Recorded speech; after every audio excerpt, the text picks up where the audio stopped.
모든 백성의 생명을 구원하게 하시려 하셨나니. 아멘. 말씀의 은혜를 소망하면서 기도드릴 때 제가 하나님께 대표로 기도드리겠습니다.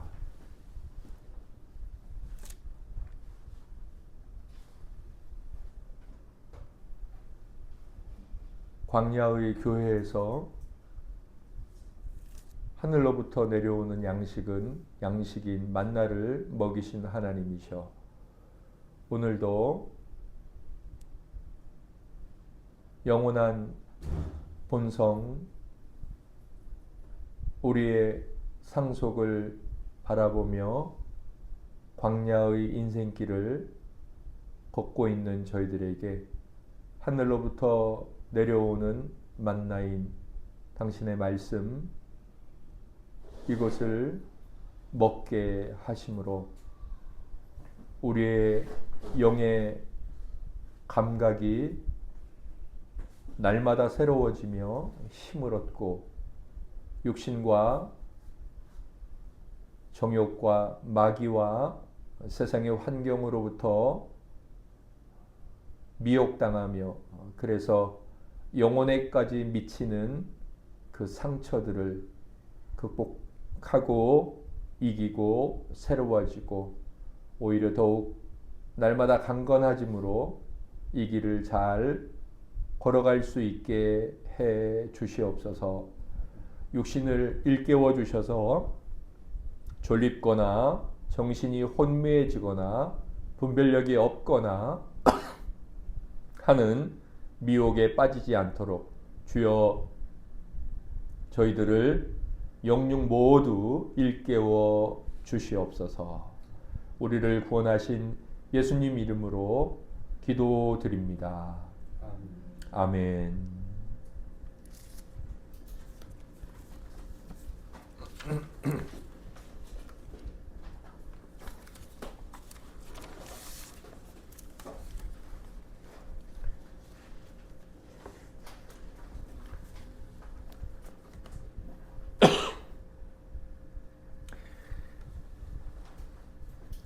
우리가 하나님을 말할 때 하나님의 어떤 속성 중에는 사랑이 있고 그 사랑의 표현 중에는 길이 참으심이 있습니다. 계속해서 참으시는 거죠.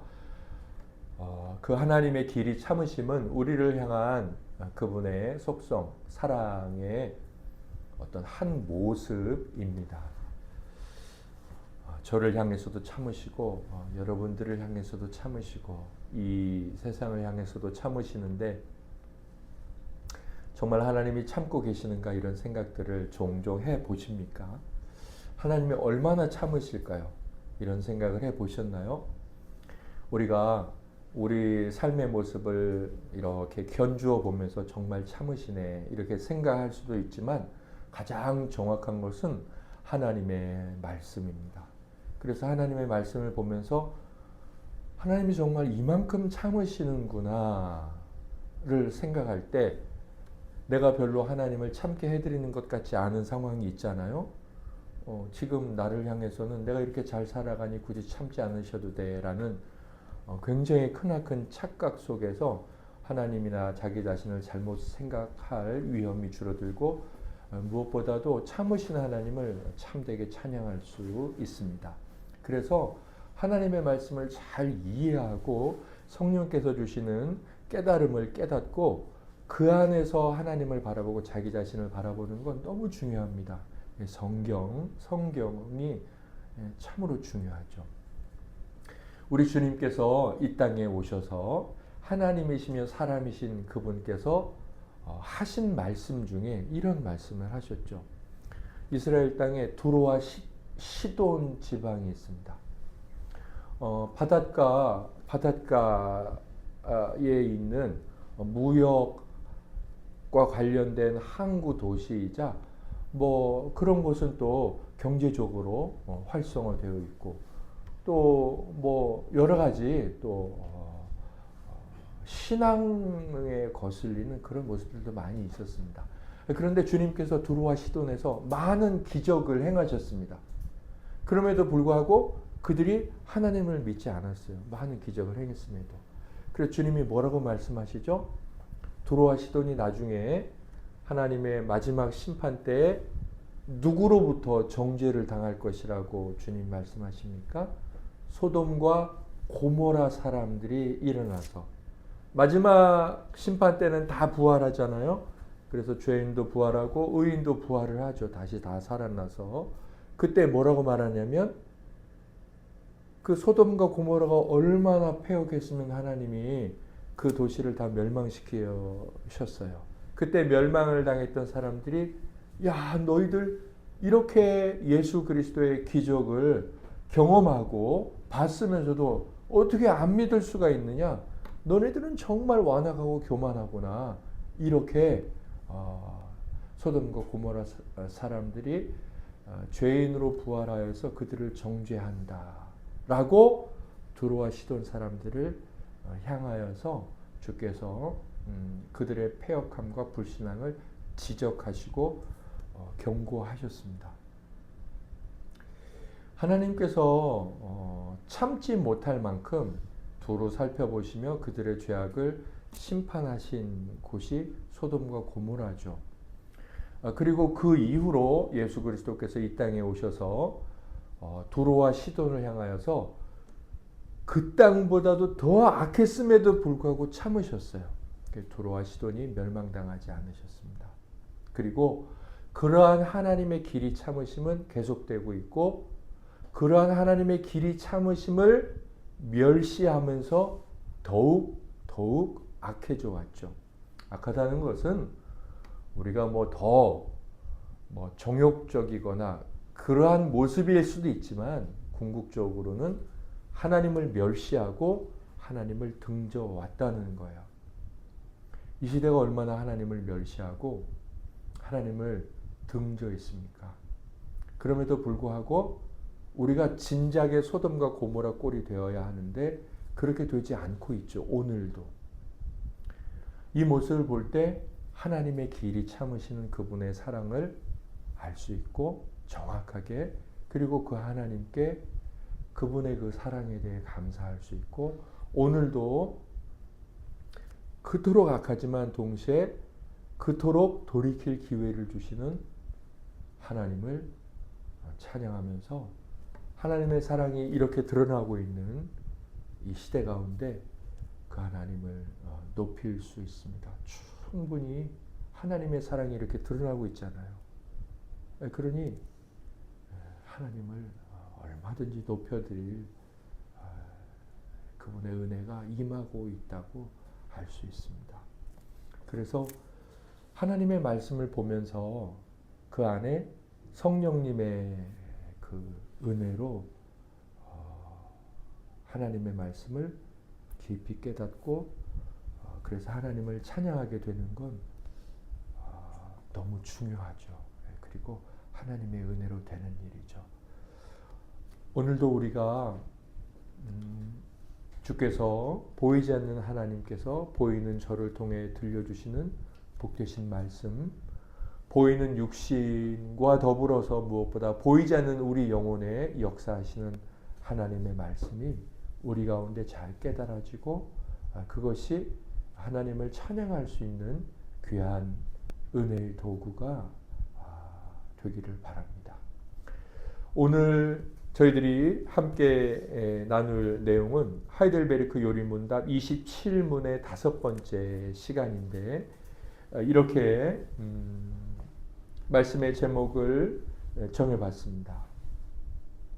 하나님의 불변하는 작정에 의한 일은 우발적으로 행해질 수 없으나 2차적 원인들과 관련해서는 얼마든지 우발적으로 행해질 수 있다입니다. 먼저 하이델베르크 요리문답 27문 질문과 답을 읽도록 하겠습니다. 질문을 제가 읽고 답을 여러분께서 읽도록 하시겠습니다. 하나님의 섭리란 무슨 뜻입니까? 섭리란 어디에나 있는 하나님의 전능하신 능력인데 그 능력을 통하여 마치 그의 손으로 붙잡으시듯이 하늘과 땅과 모든 피조물들을 지탱시키시고 식물들과 뿔과 뿔들, 위와 나무, 불자와 흉자, 먹을 것과 마실 것, 건강과 질병, 부와 가난, 양식과 우유 등 모든 것들을 우연이 아니라 내 아버지가 온 손길로 임하게 깨끗을 하십니다. 아멘. 저희들이 섭리 하이델베르그 요리 문답에서 첫 번째 하나님의 섭리가 있느냐를 살펴봤고, 지금 두 번째 하고 있죠. 섭리가 도대체 무엇이냐.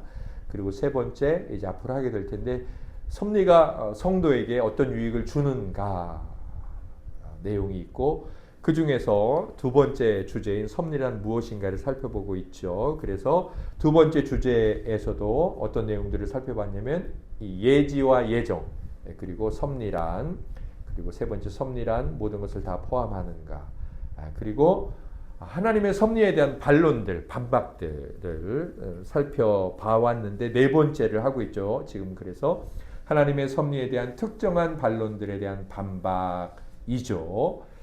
저희들이 했던 반론들은 지난주에 살펴봤었는데, 밑에 각주 3번을 보시면 먼저 참 세상이 혼란하고 무질서한데 어떻게 질서와 또 어떤 원리와 원칙이 있는 하나님이 다스린다고 말할 수 있느냐, 그 하나님의 개입이 정말 있을 수 있느냐, 그 반론을 살펴봤습니다. 그 다음에 죄가 있지 않느냐 세상에는. 그런데 하나님이 섭리하신다고 말하면 하나님이 죄의 원인이시네, 이 문제도 살펴봤습니다. 그렇지 않다는 거죠. 그리고 오늘 나머지 반론들 네 가지를 살펴보겠습니다. 첫 번째로 모순된 의지입니다. 모순된 의지. 그러니까 하나님께서 섭리하신다, 그 이야기는 하나님이 의지를 가지고 이 세상의 모든 일들을 그분이 개입하시고 주관하신다는 것 아니겠습니까? 그런데 그런데 모순되네, 그분의 의지가. 이제 이것과 관련된 반론인데, 반론을 우리 지체들께서 읽어 주시겠습니다. 시작. 은밀한 계획 가운데서 그의 법으로 동일한 역사를 뜻하기도 하고, 등자적인 자는 모순된 뜻을 지니는 것이다. 그러나 하나님께서는 모든 뜻이 없다. 그러므로 그는 강조죄를 살리며 명령죄는 자신의 법에서 금지하시는 일들을 그의 은밀한 결정으로 뜻하시지 않는다. 네, 이제 제가 이걸 조금 쉽게 설명해 드리겠습니다. 저를 보시겠습니다. 저를 보시고, 하나님께서 율법으로 명령하셨죠. 그 율법으로 명령하신 10계명 중에는 많은 것들이 있지만 뭐 살인하지 말라가 이제 특별히 있을 것 같습니다. 그렇죠? 이게 하나님의 의지죠. 하나님의 뜻입니다. 살인하지 마. 하나님의 의지를 갖고 말씀하셨는데, 아니 요셉이 형들에 의해서 애굽에 팔려간 것, 이게 하나님의 섭리라고, 네, 저를 바라보시면 돼요. 하나님의 섭리라고, 거기에 그럼 하나님의 의지가 있다는 것 아닙니까? 그러면 형들이 요셉을 구덩이에다 집어 던져서 죽이려고 했잖아요. 그러면 죽이려고 했던 그것도 하나님의 섭리니까 하나님의 의지가 담겨 있네. 그러면 하나님은 율법에서는 죽이지 마, 살인하지 마라고 말씀하셨는데, 또 이 요셉의 인생에 나타난 이 모든 일들을 보면 그 죽이는 일을 섭리하셨으니 거기에도 하나님의 의지가 담겨 있으면 이쪽에서는 죽이지 말라고 말하시고 대놓고 이제 말씀하시는 거죠. 하나님께서 공표하신 거니까. 그러나 하나님의 은밀한 이런 뜻과 의지 가운데는 또 죽이는 걸 허용하시고, 이거 모순 아니냐. 이쪽에서는 죽이지 마라고 말씀하신 하나님이 이쪽에서는 또 죽이는 일을 허락하셨으니 이 하나님의 의지에 모순이 있다. 그래서 그럴 수는 없지 않느냐. 하나님이 두 가지를 결국 하나님이 당신께서 말씀하신 그 율법에서 금지하신 일들을 은밀하게 뭐 결정하시고 보이지 않는 하나님의 손이 요셉이 인생에 일어나도록 했다, 그런 일은 없다. 그러니까 뭘 부인하는 거죠? 하나님의 은밀한 일들, 뜻들, 섭리는 없는 거야. 이제 그걸 부인하는 겁니다. 그렇죠? 이런 모순된 의지. 뭐 이 반론을 보면 그럴싸하게 느껴지지 않습니까? 네, 내용을 보면. 자, 그럼 답변을 함께 보시겠습니다. 답변. 먼저 하나님은 범죄를 긍정하거나 기뻐하지 않으십니다. 긍정, 네, 또는 범죄하는 걸 기뻐하지 않으세요. 그건 맞습니다. 그러니까 그 의미는 그것을 뜻하지도 않으시고 인정하지도 않으신다는 거예요. 너 요셉의 형들, 그래, 네 동생 죽일 계획해라. 인정해 주시거나 그것을 허락해 주시거나 그것을 계획하시거나 그렇게 하지 않으신다는 거예요. 다만 그러한 일들이, 그러니까 범죄가 악인들의 특정한 뭐가 들어갈까요? 두 글자 행위가 되고 또 그들이 당하는 형벌, 그러니까 하나님은 가뭄, 가난 이런 걸 기뻐하지 않으십니다. 그러나 악인들이 죄를 지어서 그들을 심판하시게 될 경우 그들이 형벌을 당하게 되죠. 형벌인 한에서 그것들을 어떻게 하세요? 뜻하시고 인정하십니다. 우리가 이제 악에는 두 가지 악이 있다 그랬죠. 죄악과 형벌. 예, 사람에게 당하는 악, 사람에게 나쁜 것은 첫째는 죄악이요.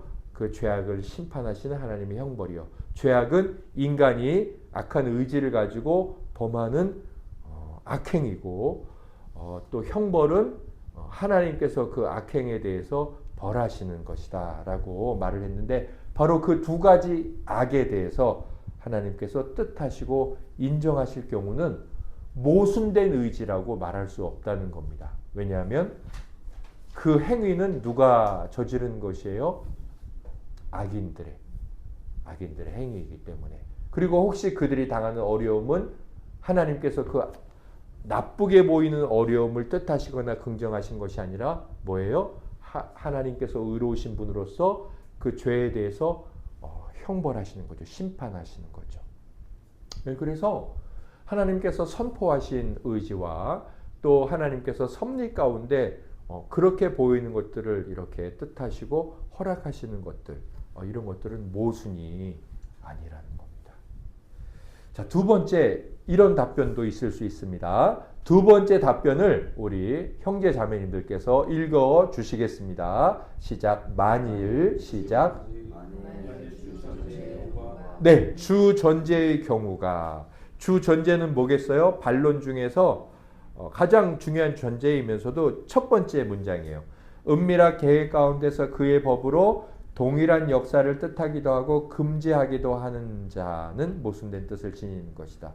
그러니까 하나님께서 살인하지 말라고 하셨는데 은밀하게, 그러니까 드러나지 않게 이렇게 행하시는 일들을 보면 그의 형들이 요셉을 죽이는 것을 허락하시는 것 같은 그런 것.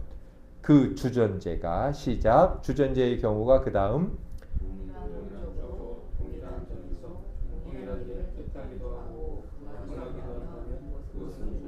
예, 그럴 경우는 모순이에요. 그런데 그 다음 계속 보겠습니다.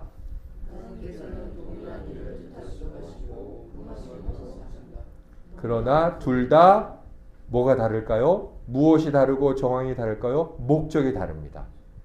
이게 무슨 얘기냐면 그 다음 보세요. 예를 들어 읽겠습니다. 시작. 예를 들어 그는 하나님은 요셉을 파는 일을 뜻하셨는데, 그렇죠, 뜻하셨죠. 왜냐하면 이는 그를 높이시고 야곱의 가문을 보존하시며 또한 아브라함의 자손이 애굽에서 종노릇 하리라는 예언들을 성취하시기 위함이었다. 이게 하나님께서 우리의 눈에 나쁘게 보이는 형들에 의해서 죽임을 당할 것 같은 일을 기꺼이 허락하신 그 일의 목적이란 말이에요. 하나님의 목적. 목적이 다른 거죠. 목적이 다른 거예요. 그러나 형들은 어떤 목적이 있었어요? 요셉을 죽이려고 했죠. 요셉을 없애버리려고 했잖아요. 똑같은 일이나 목적이 다르다는 거예요.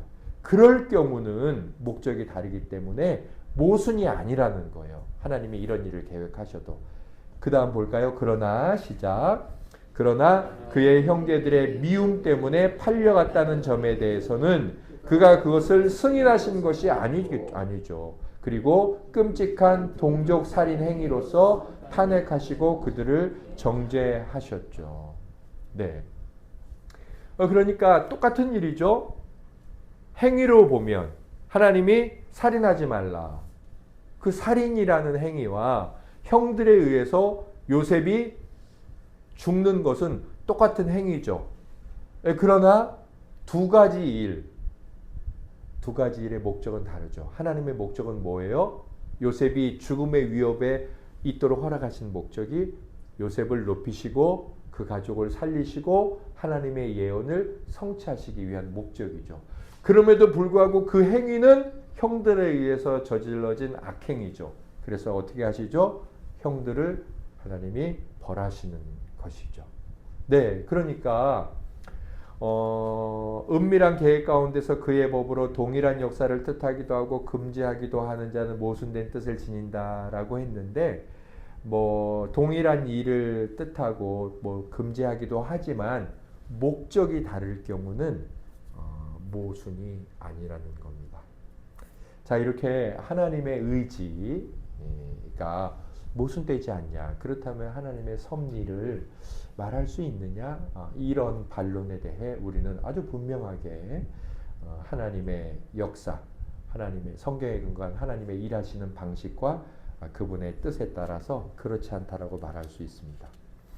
네 번째 반론은 자유와 우발성입니다. 네, 이것도 사실 하나님에 대한 믿음이 적을 때나 또 믿고 있지만 이런 생각이 이제 간혹 떠올라요. 그리고 믿지 않는 자들이 하나님을 대적할 때 이 이야기를 많이 합니다. 자유와 우발성에 관한 문제거든요. 반론을 우리 형제 자매님들께서 읽어주시도록 하겠습니다. 시작. 하나님의 불변한 작정으로 행해지는 일은 우연히 자유로이 행해질 수 없고 오로지 필연적으로만 행해집니다. 그러나 많은 일들이 우연히 자유로이 행해진다. 그러므로 하나님의 불변하신 작정과 섭리에 대해서 행해지지 않는 일이 많은 것이다. 그렇지 않으면 자유와 우발성이 사라지고 만다. 네, 이겁니다. 하나님의 작정은, 하나님의 예정과 작정은 변해요, 변하지 않아요? 변합니까, 변하지 않습니까? 변하지 않습니다. 그래야지 우리가 평안하죠. 하나님이 나를 사랑해, 나를 구원하기로 했어. 이게 만약에 하나님의 작정에 있지 않고 내 행동에 있다, 그러면 얼마나 불안합니까? 불안하죠. 우린 늘 들쭉날쭉하잖아요. 근데 우리의 구원과 우리를 향한 사랑이 하나님의 작정에 있단 말입니다. 믿으십니까? 아멘, 할렐루야. 예, 그래서 우리가 하나님의 사랑은 변하지 않잖아요. 그게 이제 우리가 평안한 거죠. 그래서 하나님의 작정은 변한다, 변하지 않는다, 변하지 않는다, 불변한다. 그래서 여기 나오잖아요. 하나님의 불변하는 작정으로 행해지는 일은, 자, 그러면 하나님의 불변하는 작정으로 어떤 일이 이루어져요? 그러면 그 일은 반드시 작정한 대로 될까요? 아니면 갑자기 다른 일이 일어날 수 있을까요? 어떻게 될까요?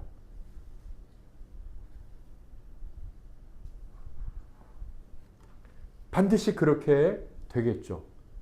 하나님께서 저를 천국에 데려가기로 하셨어요.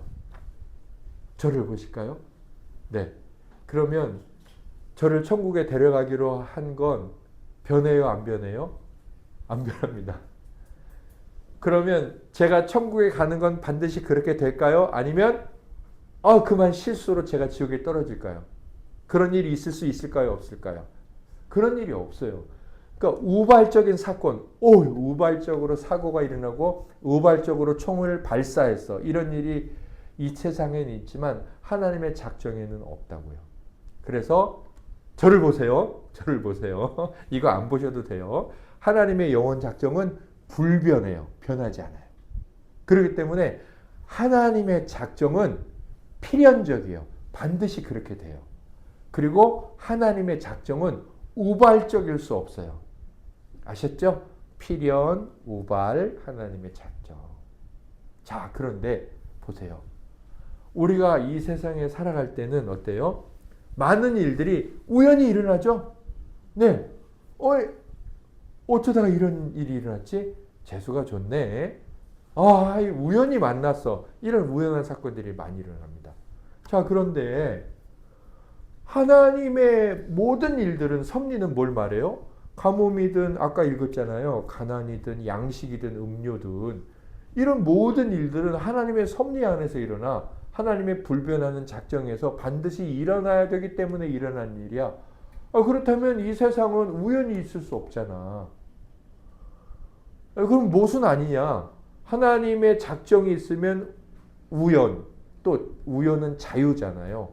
자유가 사라지고 하나님의 작정이 없으면 자유와 우연은 있지만 하나님의 섭리는 사라지고, 그래서 이 자유와 우발성의 문제는 이제 예수 그리스도를 처음 믿을 때 고민이 많이 돼요. 하나님이 작정하셨다면 뭐 내가 살아가는 건 의미가 있어? 내가 계획하는 거, 내가 행동하는 거, 뭐 이런 일을 비롯해서 사실 많은 궁금증을 자아내는 문제고 아주 오래된 문제인데요. 자, 이것에 대해서 우리가 오늘 잘 결론을 내리고, 또 결론을 내린다고 우리의 의심이 사라지는 건 아니에요. 하나님의 말씀으로 계속 우리가 밥을 먹어야 되는데, 자, 답변을 보겠습니다. 자, 먼저 제가 조금 이걸 좀 쉽게 어떻게 써볼까 고민을 하면서 좀 써봤는데, 자, 주전제에 대해, 주전제가 뭘까요? 주전제, 반론의 주전제 이거예요. 하나님의 불변하는 작정으로 행해지는 일은 우연히 또는 자유롭게 행해질 수가 없고 오로지 필연적으로만 행해질 뿐이다. 요거 이해가 되시죠? 네, 하나님이 작정했다면 반드시 일어나. 그러니까 우연이나 뭐 인간이 자유롭게 행동해서 일어날 수는 없어. 이 주전제에 대해 하나님의 불변하는 작정에 의해서 행해지는 일은 우발적으로 행해질 수 없어요. 맞아요. 맞습니다. 즉 최초의 원인과 관련해서, 그러니까 최초의 원인은 뭘까요? 왜 이 세상에 그런 일이 일어나요? 왜 이 세상에 그런 일이 일어납니까? 저는 왜 이 세상에 왜 태어났습니까? 원인이 있겠죠. 최초의 원인이 있고, 그러면 두 번째 원인도 있어요. 일단 성도님들이 한번 생각해 보실까요? 저는 이 땅에 왜 태어났어요? 원인이 뭐예요? 우리 부모님이죠. 아버지와 어머니. 그게 이제 저라는 결과의 원인이죠. 그런데 더 최초의 원인이 있어요. 말하자면 부모님은 두 번째 원인, 2차적 원인. 최초의 원인, 1차적 원인은 하나님이에요. 그래서 최초의 원인, 하나님과 관련해서는, 또는 불변하는 신적 작정, 우리 앞에서 설명했죠. 변할 수 없는 하나님의 작정과 관련해서는 맞다. 이 주전제가 맞아요. 하나님의 불변하는 작정으로 행해지는 우연히 자유로 행해질 수가 없고 오로지 필연적으로만 행해질 뿐이다. 이걸 최초의 원인을 생각할 때, 하나님을 생각할 때 맞다. 하나님의 작정을 생각할 때는 맞아. 그러나 2차적인 원인들이나 2차적인 원인들이나 최종적인 원인들과 관련해서는 아까 최초의 원인 나왔죠? 그러니까 최종은 마지막 원인 관련해서는 얼마든지 우발적으로 행해질 수 있다. 제가 여기서 우리 정그린 성도님과 관련해서 좀 고백을 해야 되겠는데, 성도님들 여기까지 잘 이해하셨는지 제가 질문을 해보죠. 정그린 성도님이 이 세상에 태어났어요. 그러면 정그린 성도님이 이 세상에 태어난 최초의 원인은 뭐예요? 민지코 성도님이 대답을 잘 하셨네. 하나님. 자, 그러면 정그린 성도님이 이 세상에 태어난 최종적 원인은 뭐예요? 네? 네? 최초의 원인은 하나님. 하나님이 작정했으니까 태어났어. 그러면 최종, 가장 마지막 원인은 뭐예요? 민주꽃 성도님 오늘 성령님께서 잘 가르쳐 주시네요. 성령님 감사합니다. 감사합니다. 네, 저와 사모님이란 말입니다. 자, 그럼 제가 한 가지 또 질문을 할게요. 최초의 원인 하나님은 정그린 성도님이 이 땅에 태어날 작정이 있으셨을까요? 없으셨을까요? 있죠. 왜? 그분의 작정은 변해요, 안 변해요? 안 변해. 그러니까 안 변하니까 반드시 그렇게 일어날 수밖에 없어. 우리는 그걸 뭐라고 말해요? 필연. 그래서 하나님의 필연적 작정에 의해서 이 땅에 태어났어요. 자, 그런데 최종적 원인인 저와 사모님은 셋째를 갖겠다고 작정했을까요? 안 했을까요? 안 했어요. 아니, 어느 날 갑자기 사모님이 아기를 갖게 된 걸 알게 된 거예요. 자, 그걸 우리는 뭐라고 말해요? 아니, 정그린 성도님이 좀 이런 얘기를 하면 상처를 받을 수도 있겠지만 저희는 계획을 안 했습니다. 그래서 최종적 원인인 저와 사모님으로 보면 정그린 성도님이라는 결과는 우발적이다, 뭐 우연이다, 또는 자유로운 결과다, 이렇게 말할 수 있어요. 잘 보세요. 이제 그걸 설명하는 거예요. 자, 그래서 그러니까 하나님께서 이 하나님의 입장에서 피조물들을 통하여 행하시는 모든 일들은 하나님께는, 그러니까 최초의 원인으로 보면 이 최초의 원인과 결과 사이에는 어떤 질서가 있을까요? 불변하는 질서가 있어요. 하나님을 원인으로 보면 반드시 돼야만 해. 그래서 불변하는 질서가 있죠. 그러나 피조물에게는 원인과 그 동일한 결과 사이에 가변적인 질서가 있어요. 변할 수 있는 질서가 있다고 말할 수 있다는 겁니다.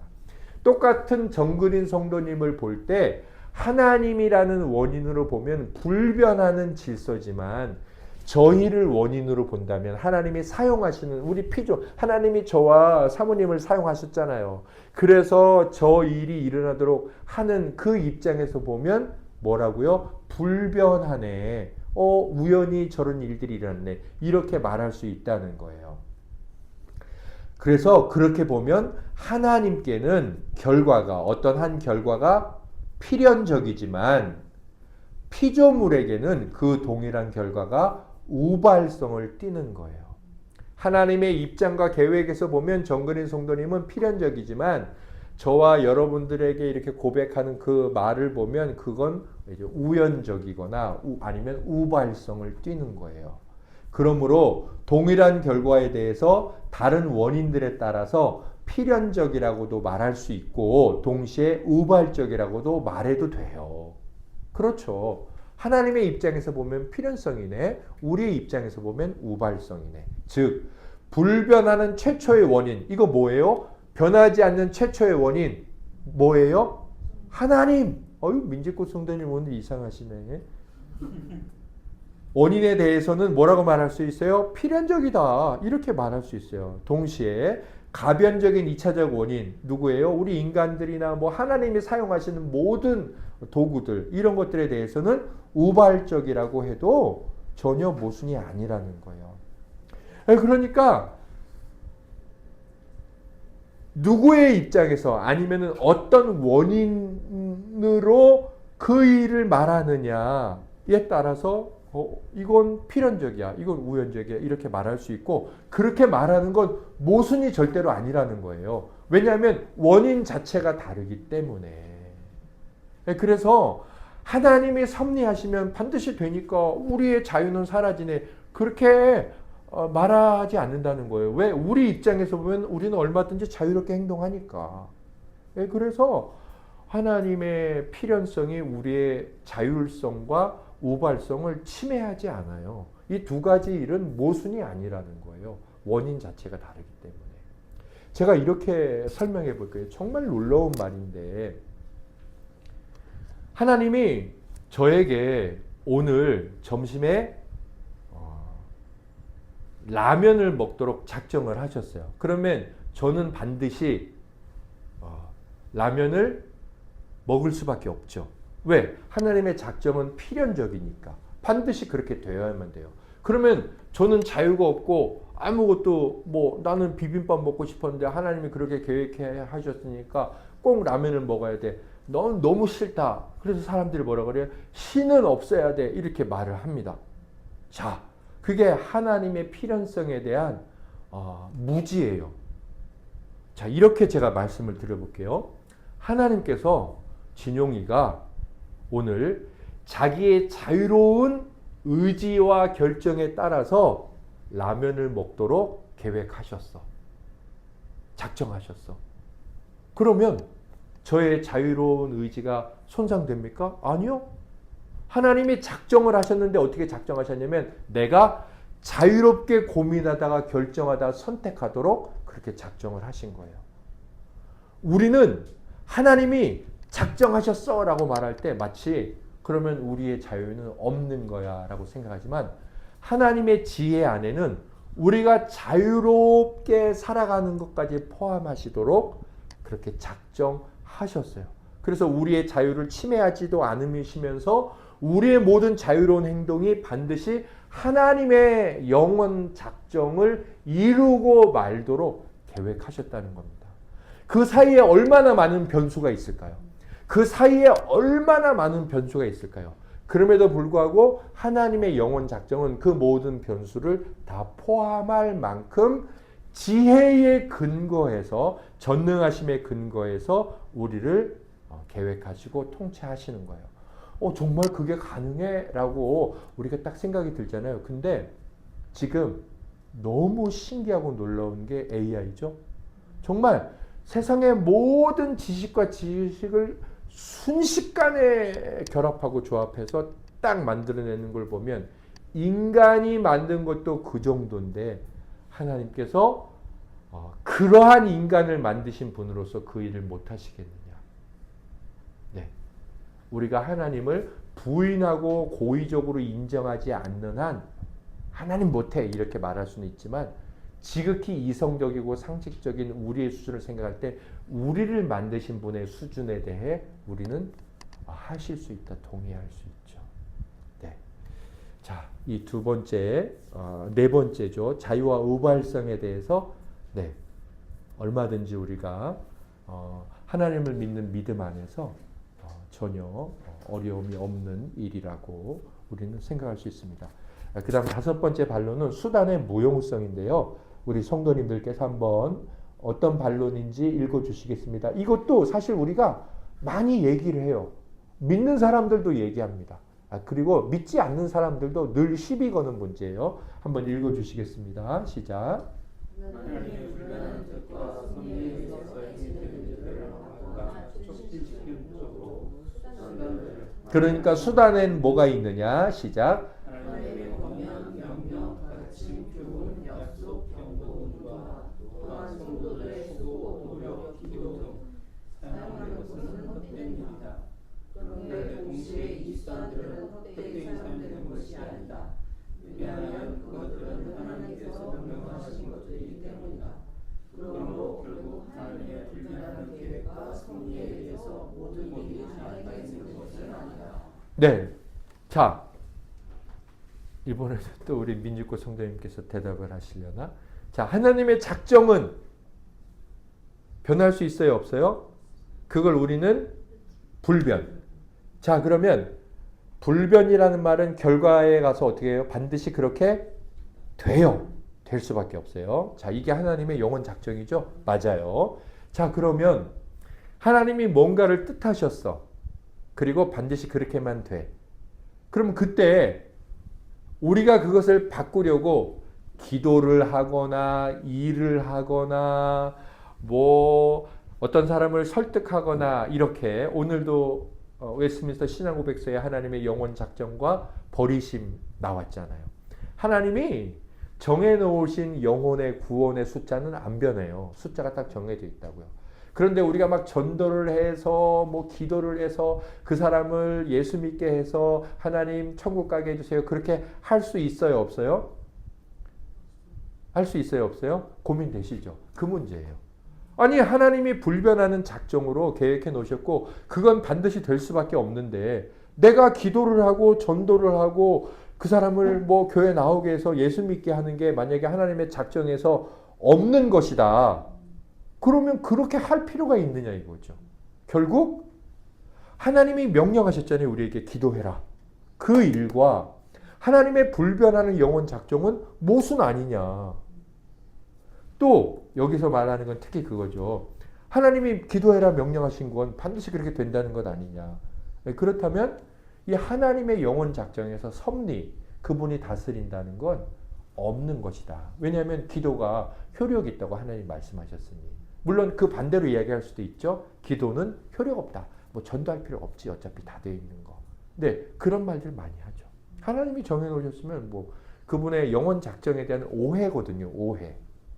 그리고 이제 성경에서 아니 뭐 당신이 다 작정해 놓고 기도는 뭐하러 하라 그래? 전도는 뭐하러 하라 그래? 어차피 하나님이 정해진 숫자 다 있다고 하면서 그렇게 하나님의 영혼 작정도 오해하고 기도와 신앙의 경건의 의무와 이런 것에 대해서도 사실은 우리가 굉장히 교만한 태도죠.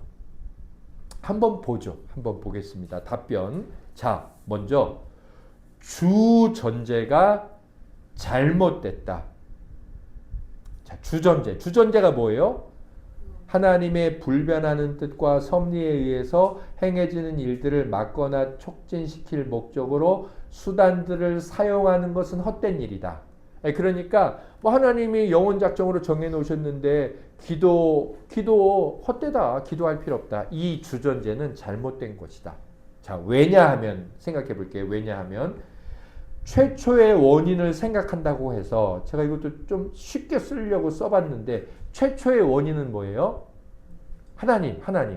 자, 하나님을 우리가 생각한다고 해서 하나님을 생각한다는 건 뭘 생각한다는 거예요? 하나님의 뜻을 생각한다는 거죠. 하나님의 뜻 안 변하잖아. 이렇게 우리가 하나님의 뜻을 딱 생각했어. 전도하러 나가려고 그러는데 아차, 하나님이 다 정해 놓으셨다며 구원받을 사람. 에이, 나가지 말자. 그게 바로 이제 최초의 원인을 생각한다고 해서 2차적이고 수단적인 원인을 배제시킬 필요는 없다. 그러니까 전도하러 나가려고 전도지를 딱 들었는데 하나님이 다 정해 놓으셨다며 에이, 전도하지 말자. 그럴 필요가 없다는 거예요. 전도나 기도는 2차적인 수단이죠. 필요가 없습니다. 왜냐하면 성경을 보세요. 하나님께서는 분명히 자신이 정하신 목적과 결과를 이루시기 위해 수단과 2차적인 원인들을 사용하겠다라고 결정하기도 하셨으며 결정하셨어요. 대표적인 게 하나님이 니느웨 성을 멸하려고 하셨죠. 아수르의 수도 니느웨, 북이스라엘을 괴롭혔던 하나님 결정하셨습니다. 자, 그런데 누구를 보내시죠? 요나를 보내시잖아요. 아니, 멸망시키기로 결정하셨는데 왜 보내셔? 자, 이렇게 하나님께서는 분명히 성경을 보면 2차적인 원인들, 어떤 사람이나 뭐 복음 전파나 이런 것들을 사용하기로 결정하셨어요. 하나님은 분명히 성경에. 또 말씀 속에서 보면 자연의 질서 속에서 그가 그것들을 사용하기를 뜻하신다는 것을 보여주십니다. 뭐 비가 안 오게도 하시고 아합 시대에 자연의 일을 통해, 또 노아 홍수 자연의 일을 통해 하나님의 일을 사용하시기도 하시죠. 또 우리에게도 그것들을 사용할 것을 명령하셨죠. 주님이 나가서 복음 전하라. 열방에 나가서 말씀하시잖아요. 제자 삼아라.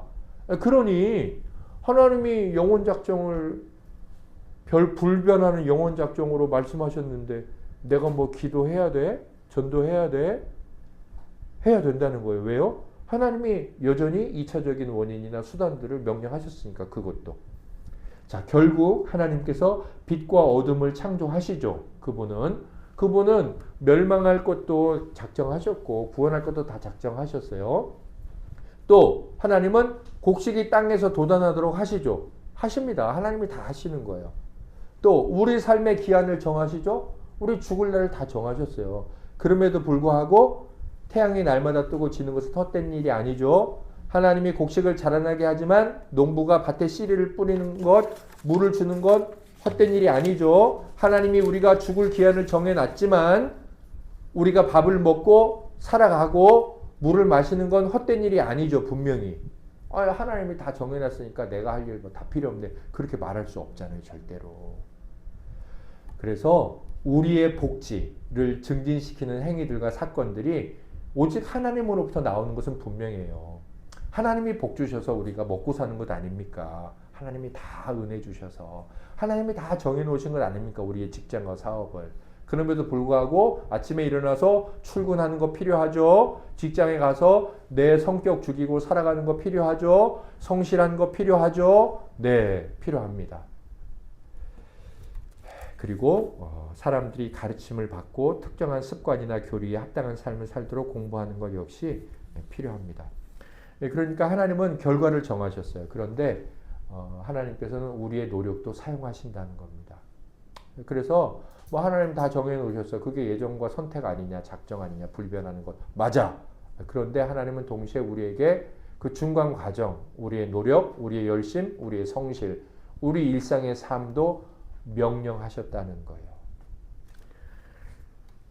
하나님께서는 요셉을 총리가 되도록 작정하셨죠. 그래서 꿈을 주시잖아요.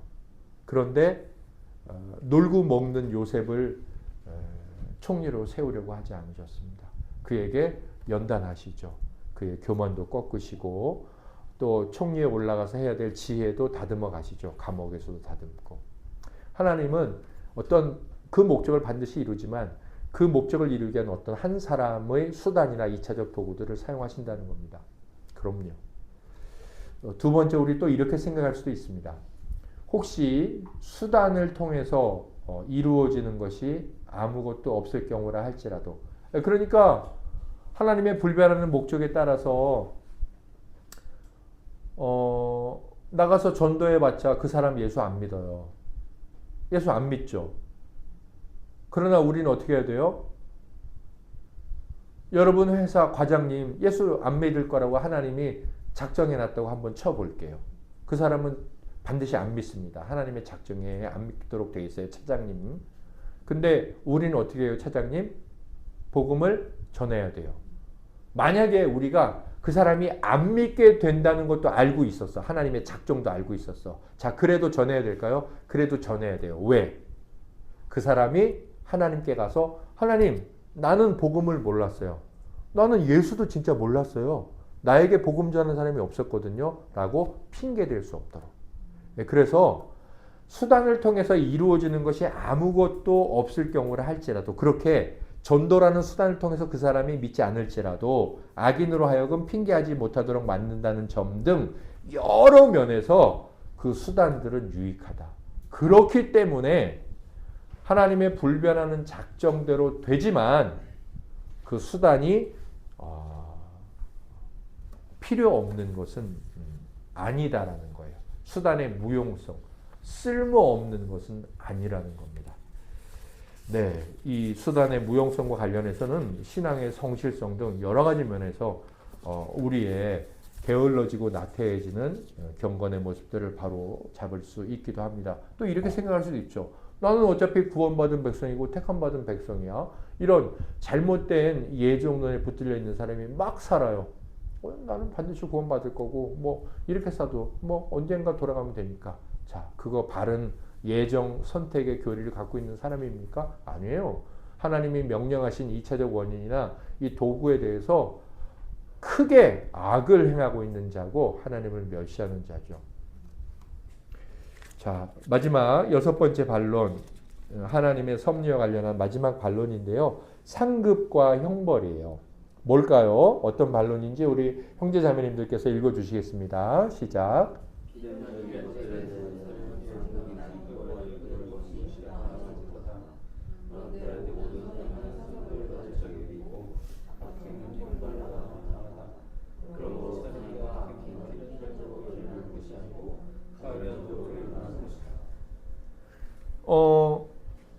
성도님들 생각해 보세요. 이 예정 선택 교리가 우리가 사실 자칫 잘못하면 세상 사람들한테 말하기가 불편해져요. 물론 이것이 참으로 경건하고 주의를 기울여야 하는 것이기 때문에 우리 스스로 함부로 생각해서도 안 되고 말해서도 안 되는 거예요. 이렇게 생각할 수 있죠. 자, 지옥 갈 거, 천국 갈 거 누가 정하셨어요? 하나님이 정하셨어요. 자, 그러면 지옥 간 사람이 누구를 원망할까요? 누구를 원망해요? 하나님을 원망하죠. 언뜻 생각하면 그렇단 말이에요. 이게 지금 그거예요. 자, 필연적인 것들에 대해서, 자, 필연적으로 반드시 그렇게 일어났어. 그러면 이건 누가 계획했기 때문일까요? 하나님의 영원 작정에 의해서 필연적인 일들이 일어났잖아요. 하나님의 영원 작정에 의해서 필연적으로 저는 상을 받았어요. 하나님의 영원 작정에 의해서 반드시 필연적이죠. 하나님이 그렇게 했으니까. 어떤 사람은 벌을 받았어. 제가 아까 이제 예를 든 게 천국 가고 지옥 가고. 자, 그러면 그건 합당하지 못하다. 상을 받은 것도 잘못이네. 어차피 걔가 잘해서 상 받은 게 아니라 하나님이 상 주기로 했으니까 상 준 거고, 걔가 잘못해서 벌 받은 게 아니라 하나님이 작정했으니까. 그쵸? 예. 네. 상벌을 베푸는 게 합당하지 못하다. 맞는 말이잖아요. 자, 그런데 사실 생각해보면 선행은 상 받아야 되고 악행은 벌 받아야 되지 않냐. 또 그게 맞지 않냐. 자, 그러니까 선행이나 악행은 필연적으로 일어나는 게 아니라 가변적으로 일어나는 것이다. 그러니까 여기는 이제 예정 선택 교리를 부인하게 돼요. 그러니까 천국 가고 지옥 가는 건 하나님이 정해놓으신 게 아니라 사람이 자기의 행위에 따라서 그렇게 되는 거 아니냐. 예, 이렇게 어떤 사람의 공로 사상을, 그러니까 로마 교황주의자들처럼 자기의 인간의 공로를 주장하는 근거가 될 수도 있고, 펠라기오스처럼, 또는 하나님의 예정론을 이제 멸시하는 그런 원인 제공도 돼요. 굉장히 중요한 반론이죠. 우리가 좀 잘 생각해 봐야 되는. 자, 그러면 이것에 대한 답변 3가지가 나오는데요. 이 질문에서는 단순히 한 가지 답만 생각해서는 안 되고 몇 가지를 살펴봐야 돼요. 자, 첫째, 이 반론을 보세요. 2차적인 원인들과 관련해서는 이 반론 전체를 인정할 수 있다. 그러니까 2차적인 원인들, 우리가 이제 이 세상에 일어나는 일에 대해서 오늘 참 중요한 용어들을 사용했는데 2차적 원인이다. 그러면 1차적 원인도 있겠네요. 다시 생각해 보세요. 1차적 원인은 누구? 하나님. 그럼 2차적 원인은 무엇? 사람이든 뭐든 하나님이 사용하시는 모든. 자, 그러면 2차적 원인들을 생각할 땐 이 반론이 다 맞아요. 그러니까 하나님을 빼고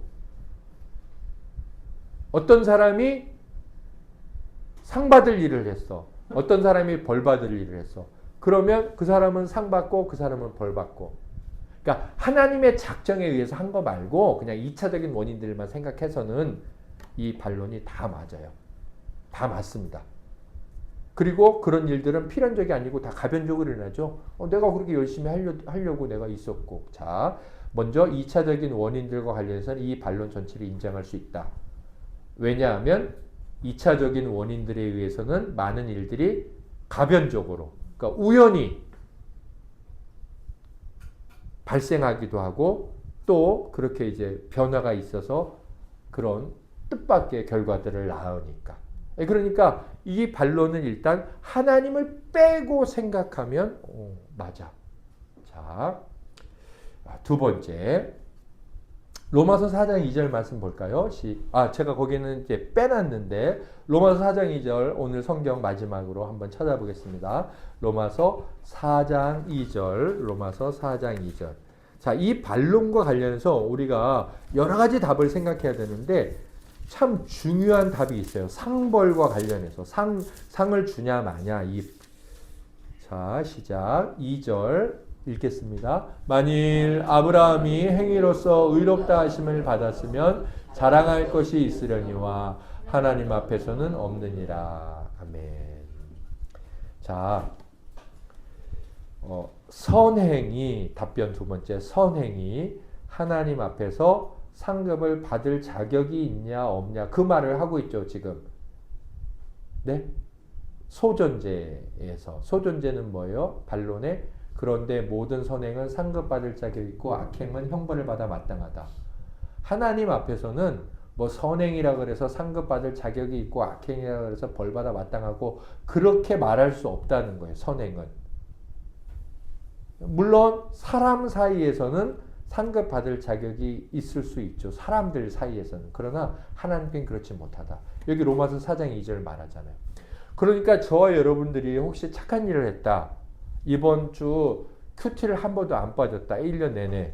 뭐 그리고 내가 거짓말도 안 하고 뭣도 안 하고 아무것도 안 했어 진짜. 그래도 하나님 앞에 상 받을 사람은 아니에요. 왜냐하면 우리는 죄로 태어났기 때문에. 그러니까 하나님 앞에서 지금 뭐 선행을 했으니 상급 받을 자격이 있고 악행은 형벌을 받아 마땅하니 하나님이 이렇게 섭리하고 뭐 이렇게 말해서는 안 된다는 거예요. 이 소전제 자체가 반론을 할 수 있는 주장이 안 된다는 거예요. 자, 이제 그걸 우리가 이 선행 악행에서 생각을 해야 되고, 그 다음 세 번째,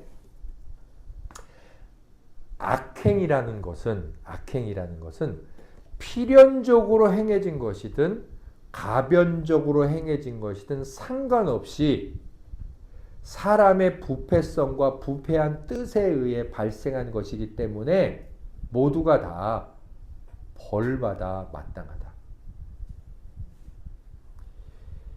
자, 그러니까 이건 이제 주전제가 잘못됐다는 거예요. 주전제 보세요. 필연적인 것들에 대해서는 상급이나 형벌을 베푸는 것이 합당하지 못하다 그랬잖아요. 그런데 사실은 필연적인 것뿐만 아니라 가변적인 것이든 무엇이든 악행이라는 것 그 자체는 모두 벌받아 마땅하다는 거예요. 하나님 필연적인 것들, 그러니까 하나님의 작정에 의해서 하나님의 계획에 의해서 상급을 받기도 하고 형벌을 받기도 하는 것은 합당하지 못하다 그랬잖아요. 그런데 이 악행이라는 것은 하나님의 필연성에 의해서 있지 않다. 그 이야기를 하는 거예요. 여기 악행, 사람의 악행은 그러니까 하나님의 필연적으로도 일어나죠. 그렇죠? 하나님이 요셉의 형들이 요셉을 죽이도록 한 것을 하나님이 어떻게 하셨어요? 뜻하시고 허용하셨다라고 했잖아요.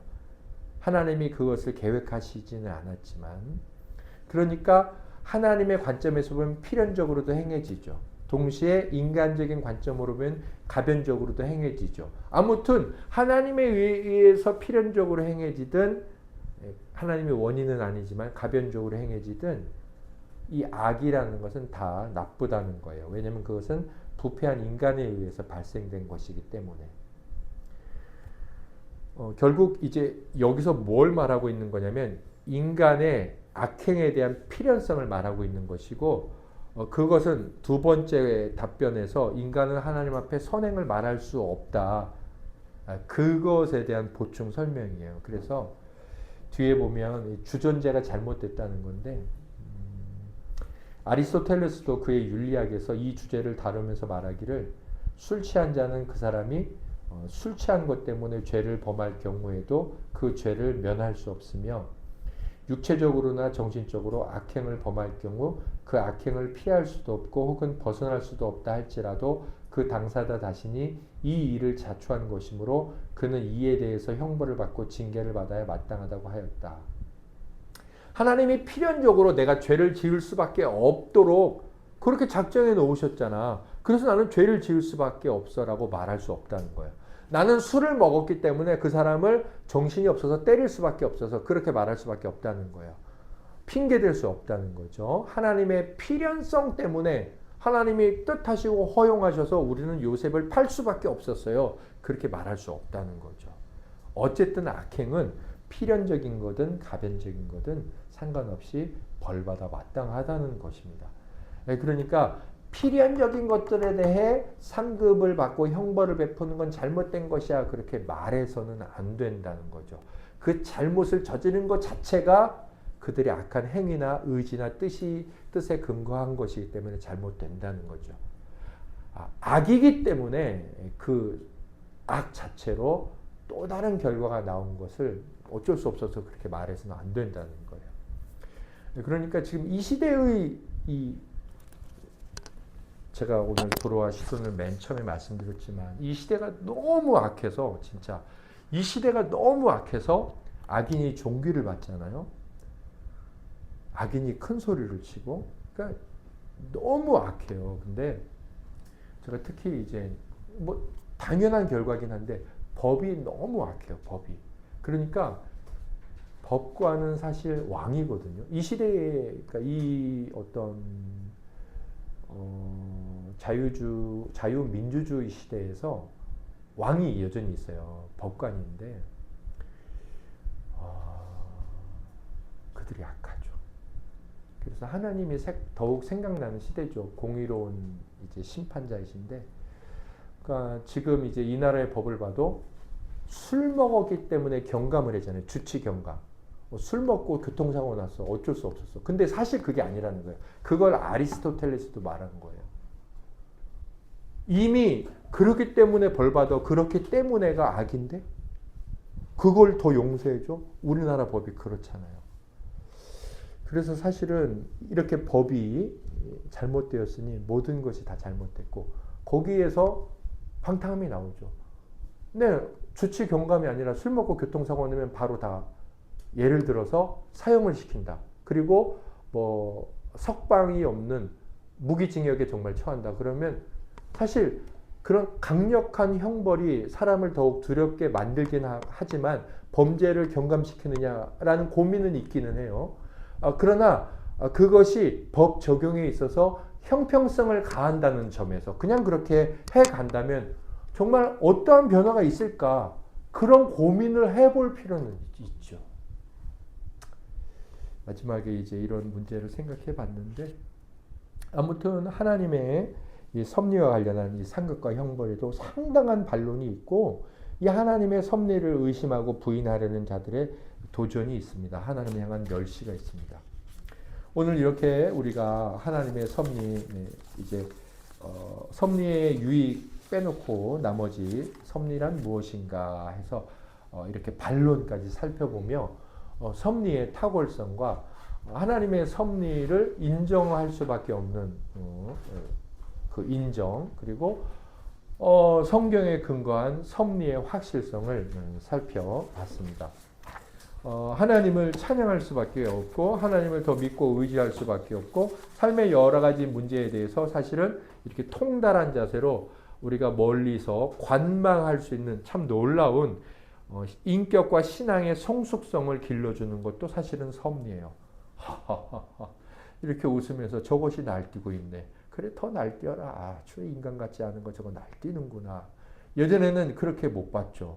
그냥 당장 덤벼들었을 때인데 참 인간 같지 않은 참 저렇게 날뛰고 있네. 사람 같지도 않은 거. 그렇게 바라보면서 그러면서도 죄를 지으려는 것과 끝까지 씨름하고 싸우고 그러면서도 하나님의 일해 주심을 또 소망하고 그 결과를 또 하나님께 맡기고 이런 이제 상황에 대한 이제